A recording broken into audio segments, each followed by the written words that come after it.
Hi friends, ನಮಸ್ಕಾರ. Welcome back to my channel. ನಾನು ಮಮತಾ. ಇವತ್ತು ನಿಮ್ಮೆಲ್ಲರಿಗಾಗಿ ಒಂದು ಗ್ಲೋಯಿಂಗ್ ಸ್ಕಿನ್ ಆಯಿಲನ್ನು ನಾನು ನಿಮ್ಮ ಜೊತೆ ಶೇರ್ ಮಾಡ್ಕೊಳ್ತಾ ಇದ್ದೀನಿ. Carrot oil.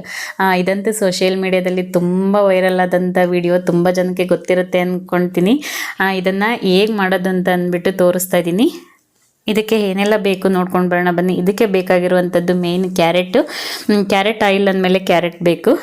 ನಾನಿಲ್ಲಿ ಕ್ಯಾರೆಟನ್ನು ತಗೊಂಡಿದ್ದೀನಿ, ಹಾಗೆ ಅರ್ಧ ನಾನು ಬೀಟ್ರೂಟನ್ನು ತೊಗೊಂಡಿದ್ದೀನಿ, ಒಂದು ಕಿತ್ತಳೆಹಣ್ಣಿನ ಸಿಪ್ಪೆ, ಹಾಗೆ 2 ವಿಟಮಿನ್ ಇ ಕ್ಯಾಪ್ಸೂಲನ್ನು ತೊಗೊಂಡಿದ್ದೀನಿ. ಇದಕ್ಕೆ ಮೇನ್ ಬೇಕಾಗಿರುವಂಥದ್ದು ಕೊಬ್ಬರಿ ಎಣ್ಣೆ.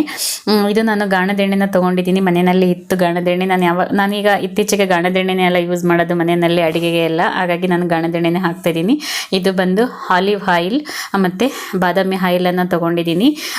ನಾವು ಆಲಿವ್ ಆಯಿಲ್ ಮತ್ತು ಬಾದಾಮಿ ಆಯಿಲ್ ಹಾಕಿದ್ರೆ ನನಗೆ ಇನ್ನೂ ಕೂಡ ರಿಸಲ್ಟ್ ಬೇಗನೆ ಬರುತ್ತೆ. ಯಾರಿಗೆಲ್ಲ ಓಪನ್ ಪೋರ್ಸ್ ಎಲ್ಲ ಇರುತ್ತೆ ನೋಡಿ, ಅಂಥವ್ರಿಗೂ ಕೂಡ, ಮತ್ತು ಪಿಗ್ಮೆಂಟೇಷನ್ನು ಇರೋರಿಗೆಲ್ಲ ಕಮ್ಮಿ ಆಗ್ತಾ ಹೋಗುತ್ತೆ ನಾವು ಆಲಿವ್ ಆಯಿಲ್ ಮತ್ತು ಬಾದಾಮಿ ಆಯಿಲ್ ಹಾಕೋದ್ರಿಂದ. ಹಾಗೆ ಸ್ಕಿನ್ನು ಕೂಡ ಗ್ಲೋ ಬರುತ್ತೆ, ಬೇಗನೆ ನಮಗೆ ರಿಸಲ್ಟ್ ಗೊತ್ತಾಗುತ್ತೆ.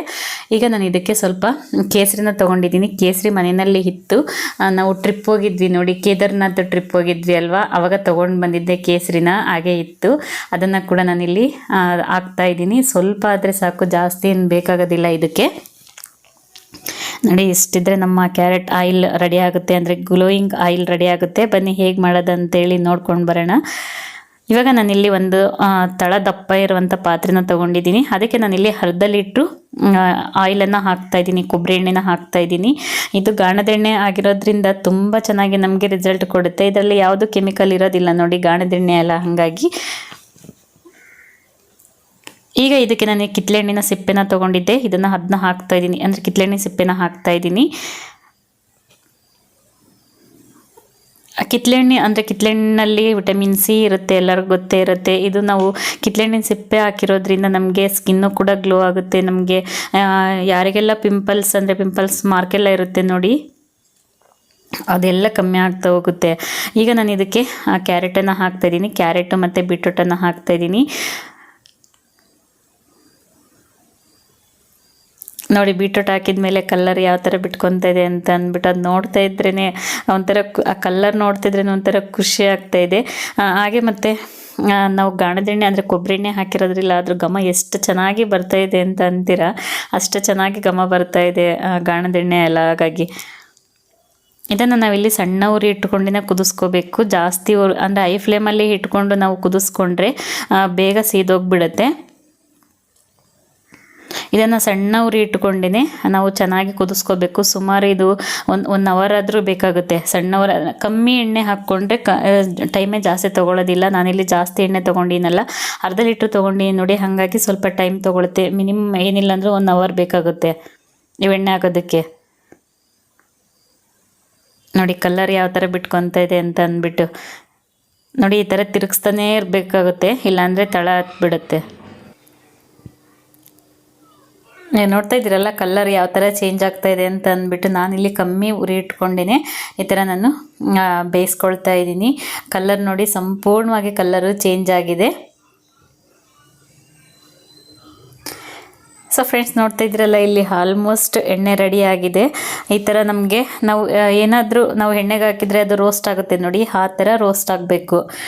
ಕ್ಯಾರೆಟು ಮತ್ತು ಬೀಟ್ರೂಟು, ಹಾಗೆ ಏನು ಕಿತ್ತಳೆಹಣ್ಣೆ ಸಿಪ್ಪೆ ಹಾಕಿದ್ವಿ ನೋಡಿ, ಅದು ಕೂಡ ಚೆನ್ನಾಗಿ ರೋಸ್ಟ್ ಆಗಿದೆ. ನೋಡಿ ಕಲ್ಲರ್ ಎಷ್ಟು ಚೆನ್ನಾಗಿ ಕಲ್ಲರ್ ಚೇಂಜ್ ಆಗಿದೆ ಅಂತ ಅಂದ್ಬಿಟ್ಟು ನಮಗೆ ಗೊತ್ತಾಗುತ್ತೆ. ನಾವು ಎಣ್ಣೆ ಕಾಯಿಸ್ಬೇಕಾದ್ರೇ ನಮಗೆ ಗೊತ್ತಾಗುತ್ತೆ ಕಲ್ಲರ್ ಯಾವ ಥರ ಚೇಂಜ್ ಆಗಿದೆ ಅಂತ ಅಂದ್ಬಿಟ್ಟು. ಅದರದ್ದು ಘಮ ಕೂಡ ಬರ್ತಾ ಇರುತ್ತೆ, ತುಂಬ ಅಂದರೆ ತುಂಬ ಚೆನ್ನಾಗಿ ಅದರದ್ದು ಘಮ ಕೂಡ ಬರ್ತಾ ಇತ್ತು, ಯಾಕಂದರೆ ಗಾಣದ ಎಣ್ಣೆ ಎಲ್ಲ ಹಾಕಿರೋದು, ಹಾಗಾಗಿ. ನೋಡಿ, ಇವಾಗ ನಾನು ಸ್ಟವನ್ನು ಆಫ್ ಮಾಡ್ಕೊಂಡಿದ್ದೀನಿ. ಸ್ಟವ್ ಆಫ್ ಮಾಡಿಕೊಂಡು ನಾನಿಲ್ಲಿ ಇವಾಗ ಕೇಸರಿನ ಹಾಕ್ತಾಯಿದ್ದೀನಿ. ಕೇಸರಿ ದಳ ಒಂದು ಸ್ವಲ್ಪ ಸಾಕು, ಜಾಸ್ತಿ ಏನು ಬೇಡ. ಕಲ್ಲರ್ಗೋಸ್ಕರ, ಅಂದರೆ ನಮಗೆ ತುಂಬ ಚೆನ್ನಾಗಿ ಗ್ಲೋ ಕೊಡುತ್ತೆ ಸ್ಕಿನ್, ಹಾಗಾಗಿ ನಾನಿಲ್ಲಿ ಕೇಸರಿನ ಹಾಕ್ತಾಯಿದ್ದೀನಿ. ಇವಾಗ ನಾನು ಇದಕ್ಕೆ ಬಾದಾಮ್ ಆಯಿಲ್ ಮತ್ತು ಆಲಿವ್ ಆಯಿಲನ್ನು ಹಾಕ್ತಾಯಿದ್ದೀನಿ. ನಾನಿಲ್ಲಿ 2 ಸ್ಪೂನಷ್ಟು ಹಾಕ್ತಾಯಿದ್ದೀನಿ. ಕೂಡ 2 ಸ್ಪೂನಷ್ಟು ಹಾಕ್ತಾಯಿದ್ದೀನಿ. ನೀವು ಕಮ್ಮಿ ಕ್ವಾಂಟಿಟಿಯಲ್ಲಿ ತೊಗೊಂಡ್ರೆ ನೀವು ಕಮ್ಮಿ ಹಾಕ್ಕೊಳ್ಳಿ. ನಾನಿಲ್ಲಿ ಅರ್ಧ ಲೀಟರ್ ತೊಗೊಂಡಿರೋದ್ರಿಂದ ನಾನಿಲ್ಲಿ ಒಂದು 2 ಸ್ಪೂನಷ್ಟು ನಾನಿಲ್ಲಿ ಹಾಕ್ತಾಯಿದ್ದೀನಿ. ನೀವು ಬಾದಾಮಿ ಆಯಿಲ್ ಮತ್ತು ಆಲಿವ್ ಆಯಿಲ್ ಇಲ್ಲ ಅಂದ್ರೂ ಕೂಡ ನೀವು ಸ್ಕಿಪ್ ಮಾಡ್ಬೋದು. ಇದ್ದರೆ ಹಾಕಿ.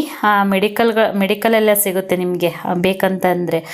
ಬಾದಾಮಿ ಆಯಿಲ್ ಗೊತ್ತೇ ಇರುತ್ತೆ, ಸ್ಕಿನ್ನು ತುಂಬ ಚೆನ್ನಾಗಿ ಯಾರಿಗಾದ್ರೂ ಓಪನ್ ಪೋರ್ಸ್ ಇದ್ದರೆ ಮತ್ತು ಏನಾದರೂ ಪಿಗ್ಮೆಂಟೇಷನ್ ಇದ್ದರೆ ಅದೆಲ್ಲ ಕೂಡ ಕವರ್ ಮಾಡುತ್ತೆ, ಹಾಗೆ ಗ್ಲೋ ಕೂಡ ಕೊಡುತ್ತೆ. ಈಗ ನಾನು ಲಾಸ್ಟಲ್ಲಿ ವಿಟಮಿನ್ ಇ ಕ್ಯಾಪ್ಸುಲನ್ನು ಹಾಕ್ತಾಯಿದ್ದೀನಿ. ಇದು ಅಷ್ಟೇ ನಮಗೆ ಸ್ಕಿನ್ನು ಗ್ಲೋ ಕೊಡುತ್ತೆ. ನೋಡಿ, ನಾನು ಇವಾಗ ಸ್ಟವನ್ನು ಆಫ್ ಮಾಡ್ಕೊಂಡಿದ್ದೀನಿ. ಇದು ಪೂರ್ತಿ ತಣ್ಣಗೆ ಆದಮೇಲೆ ನಾನು ಇದನ್ನು ಒಂದು ಬಾಟಲ್ಗೆ ನಾನು ಶೋಧಿಸ್ಕೊಳ್ತೀನಿ. ನೋಡಿ, ಇವಾಗ ಎಣ್ಣೆ ಕೂಡ ತಣ್ಣಗಾಗಿದೆ. ನಾನೇನು ಕ್ಯಾರೆಟ್ ಎಲ್ಲ ಹಾಕಿದ್ವಿ ನೋಡಿ, ಅದರದ್ದು ಗಸಿ ಇರುತ್ತೆ ಅಲ್ಲ, ಅದೆಲ್ಲ ಕೆಳಗಡೆ ಕುತ್ಕೊಂಡಿದೆ, ಎಣ್ಣೆ ಮಾತ್ರ ಮೇಲ್ಗಡೆ ಬಂದಿದೆ. ಇದು ಪೂರ್ತಿ ತಣ್ಣಗಾಗಿದೆ. ಪೂರ್ತಿ ತಣ್ಣಗೆ ಆದಮೇಲೆ ನಾನು ಇಲ್ಲಿ ಒಂದು ಬಾಟಲ್ಗೆ ನಾನು ಫಿಲ್ಟ್ರ್ ಮಾಡ್ಕೊಳ್ತಾ ಇದ್ದೀನಿ. ನೀವು ಬೇಕಿದ್ರೆ ಒಂದು ಕಾಟನ್ ಬಟ್ಟೆನಲ್ಲೂ ಕೂಡ ಫಿಲ್ಟ್ರ್ ಮಾಡ್ಕೋಬೋದು. ನಾನಿಲ್ಲಿ ಈಗ ಬಟ್ಟೆನಲ್ಲಿ ನಾನು ಇದನ್ನು ಸ್ವಲ್ಪನೂ ವೇಸ್ಟ್ ಮಾಡೋದಕ್ಕೆ ಇಷ್ಟ ಇಲ್ಲ, ಹಾಗಾಗಿ ನನಗೆ ತುಂಬ ಅಂದರೆ ತುಂಬ ಚೆನ್ನಾಗಿ ರಿಸಲ್ಟ್ ಕೊಟ್ಟಿದೆ. ಹಾಗಾಗಿ ಇದ್ರದ್ದು ಏನು ಗಸಿ ಇದೆ ನೋಡಿ, ಕ್ಯಾರೆಟು ಬೀಟ್ರೋಟ್ ಎಲ್ಲ ಹಾಕಿದ್ವಿ ಅಲ್ವಾ, ಅದನ್ನು ನಾನಿಲ್ಲಿ ಸ್ಕ್ರಬ್ ಥರ ಮಾಡ್ಕೊಳ್ತೀನಿ ಫೇಸಿಗೆ.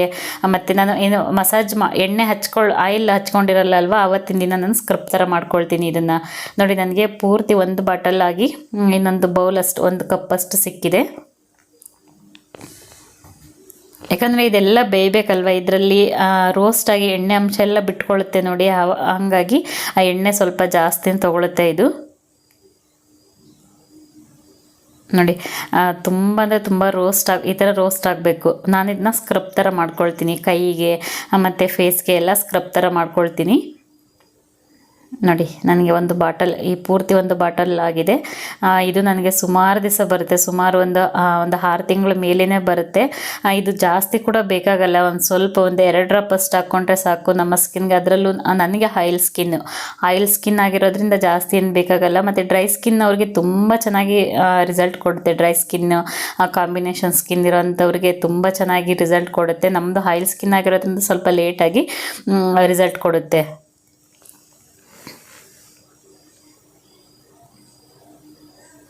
ಆಯಿಲ್ ಸ್ಕಿನ್ ಇರೋ ಅಂಥವ್ರಿಗೆ ಗೊತ್ತೇ ಇರುತ್ತೆ, ಪಿಂಪಲ್ ಮಾರ್ಕ್ಸ್ ಎಲ್ಲ ಇರುತ್ತೆ, ಹಾಗೆ ಓಪನ್ ಪೋರ್ಸ್ ಎಲ್ಲ ಇರುತ್ತೆ.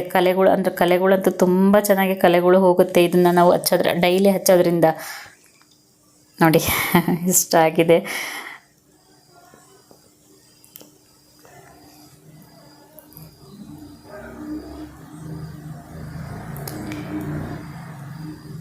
ನಾನು ಅರ್ಧ ಲೀಟರ್ ಎಣ್ಣೆಯಲ್ಲಿ ಒಂದು ಬಾಟಲ್, ಅಂದರೆ ಅದು 1/4 ಲೀಟರ್ದು ಆ ಬಾಟಲ್ ಹಾಕಿ ಇವಾಗ ಇಷ್ಟು ಒಂದು ಕಪ್ಪಷ್ಟು ಸಿಕ್ಕಿದೆ. ನೋಡಿ, ಈ ಥರ ಒಂದು ಜರಡಿನಲ್ಲಿ ಈ ಥರ ಸ್ವಲ್ಪ ಪ್ರೆಸ್ ಮಾಡಿ ಒತ್ತಿದ್ರೆ ಆಯಿತು, ಎಣ್ಣೆ ಎಲ್ಲ ಬರುತ್ತೆ. ನೋಡಿ, ಕಲರ್ ನೋಡ್ತಿದ್ರೆ ನನಗೆ ಗೊತ್ತಾಗ್ತಾ ಇರ್ಬೋದು ಎಷ್ಟು ಚೆನ್ನಾಗಿ ಆಗಿದೆ ಅಂತ ಅಂದ್ಬಿಟ್ಟು. ನೀವು ಕೂಡ ಮನೆಯಲ್ಲಿ ಟ್ರೈ ಮಾಡಿ.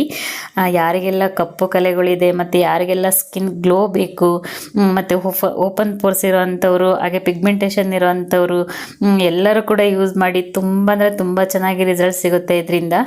ನೋಡಿ, ಇವಾಗ ನಾನು ಮಸಾಜ್ ಮಾಡಿ ತೋರಿಸ್ತಾ ಇದ್ದೀನಿ ಯಾವ ಥರ ಮಸಾಜ್ ಮಾಡ್ತೀನಿ ಅಂತ ಅಂದ್ಬಿಟ್ಟು.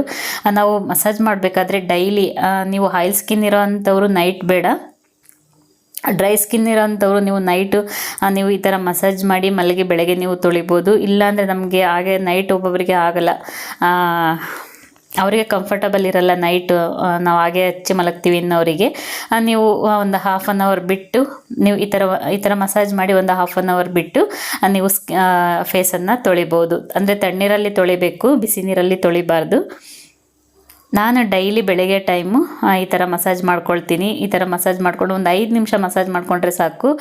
ಮಸಾಜ್ ಅಂದರೆ ತುಂಬ ನಮ್ಮ ಸ್ಕಿನ್ಗೆ ಒತ್ತು ಕೊಟ್ಟು, ಅಂದರೆ ಪ್ರೆಸ್ ಮಾಡಿ, ಅತಿಯಾಗಿ ಪ್ರೆಸ್ ಮಾಡಿ ಮಸಾಜ್ ಮಾಡೋದು ಬೇಡ, ಸ್ವಲ್ಪ ಮೇಲ್ಗಡೆಯಿಂದನೇ ಮಸಾಜ್ ಮಾಡಿದ್ರೆ ಸಾಕು. ನೋಡಿ, ಕಣ್ಣಿನ ಕೆಳಗೆ ತುಂಬ ಜನಕ್ಕೆ ಕಣ್ಣಿನ ಕೆಳಗೆಲ್ಲ ಬ್ಲ್ಯಾಕ್ ಇರುತ್ತೆ, ಮತ್ತು ಏನು ನಮ್ಮ ಹಣೆ ಭಾಗ ಮತ್ತು ಕೆನ್ನೆ ಹತ್ರ ಎಲ್ಲ ನಮ್ಗೆ ಆಯಿಲ್ ಸ್ಕಿನ್ ಇರೋದ್ರಿಂದ ನಮಗೆ ಪಿಂಪಲ್ ಮಾರ್ಕ್ಸ್ಗಳು ಕಾಣ್ತಾ ಇರ್ತವೆ. ಈ ಥರ ಮಸಾಜ್ ಮಾಡೋದ್ರಿಂದ ಆ ಬ್ಲಡ್ ಸರ್ಕ್ಯುಲೇಷನ್ ಕೂಡ ಚೆನ್ನಾಗೇ ಆಗುತ್ತೆ. ಆವಾಗ ನಮಗೆ ಓಪನ್ ಪೋರ್ಸ್ ಎಲ್ಲ ಕ್ಲೋಸ್ ಆಗುತ್ತೆ, ಹಾಗೆ ಆ ಕಪ್ಪು ಕಲೆಗಳು ಎಲ್ಲ ಕೂಡ ಕ್ಲಿಯರ್ ಆಗ್ತವೆ. ನೋಡಿ, ಈ ಥರ. ಮತ್ತು ನಾವು ಬರೀ ಫೇಸಿಗೆ ಅಷ್ಟೇ ಮಸಾಜ್ ಮಾಡಬಾರ್ದು, ಕುತ್ತಿಗೆಗೂ ಕೂಡ ನಾವು ಮಸಾಜ್ ಮಾಡಬೇಕು. ಆ ಕುತ್ತಿಗೆ ಹತ್ರ ಆ ಕಪ್ಪುಗಾಗಿರುತ್ತೆ ನೋಡಿ, ಅಂಥವ್ರಿಗೂ ಕೂಡ ಇದು ಕಪ್ಪು ಕಲೆ ಎಲ್ಲ ಹೋಗುತ್ತೆ. ಡೈಲಿ ಒಂದು 5 ನಿಮಿಷ ಈ ಥರ ಮಸಾಜ್ ಮಾಡ್ಕೊಳ್ಳಿ ಸಾಕು. ಮಸಾಜ್ ಮಾಡಿಕೊಂಡು ಒಂದು ಅರ್ಧ ಗಂಟೆ ಬಿಟ್ಬಿಟ್ಟು ನೀವು ಮುಖನ ನೀವು ತೊಳಿರಿ, ತಣ್ಣೀರಲ್ಲಿ ತೊಳಿರಿ, ಕಡಲೆ ಹಿಟ್ಟು ಇಲ್ಲಾಂದರೆ ಯಾವುದಾದ್ರೂ ಫೇಸ್ ವಾಶ್ ಹಾಕಿ ನೀವು ಮುಖನ ತೊಳೆದ್ರೆ ಆಯಿತು. ನಾನು ಡೈಲಿ ಬೆಳಗ್ಗೆ ಟೈಮ್ ಹಚ್ಕೊಳ್ತೀನಿ, ಹಚ್ಕೊಂಡು ಹಾಗೆ ಬಿಡ್ತೀನಿ. ನಾನೇನು ತೊಳೆಯೋದಿಲ್ಲ, ಹಾಗೆ ಮನೆಯಲ್ಲೇ ಇರ್ತೀನಿ ಅಲ್ವಾ, ಹಾಗಾಗಿ ಹಾಗೆ ಬಿಟ್ಬಿಡ್ತೀನಿ. ನನಗೆ ಏನು ಕೂಡ ಕ್ರೀಮ್ ಹಾಕೋದಿಲ್ಲ. ನನಗೆ ತುಂಬ ಅಂದರೆ ತುಂಬ ಚೆನ್ನಾಗಿ ರಿಸಲ್ಟ್ ಸಿಕ್ಕಿದೆ ನನಗೆ. ಹಾಗಾಗಿ ನಾನು ನಿಮ್ಮ ಜೊತೆ ಶೇರ್ ಮಾಡ್ಕೊಳ್ತಾ ಇದ್ದೀನಿ ಅಷ್ಟೇ. ನೀವು ಕೂಡ ಮನೆಯಲ್ಲಿ ಟ್ರೈ ಮಾಡಿ ನೋಡಿ. ಈ ಥರ ಮಸಾಜ್ ಮಾಡಿಕೊಂಡ್ರೆ ಸಾಕು. ನನಗಂತೂ ಕಪ್ಪು ಕಲೆಗಳಂತೂ ತುಂಬ ಅಂದರೆ ತುಂಬ ಇರುತ್ತೆ, ಯಾಕಂದರೆ ನಂದು ಆಯಿಲ್ ಸ್ಕಿನ್ ಇರೋದ್ರಿಂದ ಕಪ್ಪು ಕಲೆಗಳು ಹಾಕ್ತಾನೆ ಇರ್ತವೆ.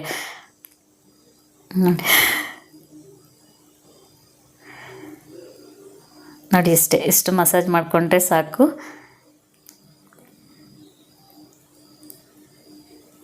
ಮತ್ತು ಏನು ಕೈಯಲ್ಲೇ ಇರುತ್ತೆ ನೋಡಿ, ಅದೇ ಆಯಿಲ್, ಸ್ವಲ್ಪ ಆಯಿಲ್ ಇರುತ್ತೆ, ಅದನ್ನೇ ಈ ಥರ ಕೈಗೂ ಕೂಡ ಸ್ವಲ್ಪ ಮಸಾಜನ್ನು ಮಾಡ್ಕೊಳ್ತೀನಿ. ಸೊ ನೋಡಿದ್ರಲ್ಲ ಫ್ರೆಂಡ್ಸ್, ಇವತ್ತಿನ ರೆಮಿಡಿ ನಿಮ್ಮೆಲ್ಲರಿಗೂ ಇಷ್ಟ ಆಗಿದೆ ಅಂದ್ಕೊತೀನಿ. ಇಷ್ಟ ಆಗಿದ್ರೆ ಪ್ಲೀಸ್ ಲೈಕ್ ಮಾಡಿ, ಹೊಸ್ದಾಗಿ ಯಾರೆಲ್ಲ ನೋಡ್ತಾ ಇರೋ ನನ್ನ ಚಾನಲ್ನ ಸಬ್ಸ್ಕ್ರೈಬ್ ಮಾಡಿಕೊಂಡು ಸಪೋರ್ಟ್ ಮಾಡಿ. ಇನ್ನೊಂದು ವ್ಲಾಗ್ ಜೊತೆ ಬರ್ತೀನಿ. ಅಲ್ಲಿವರೆಗೂ ನಮಸ್ಕಾರ.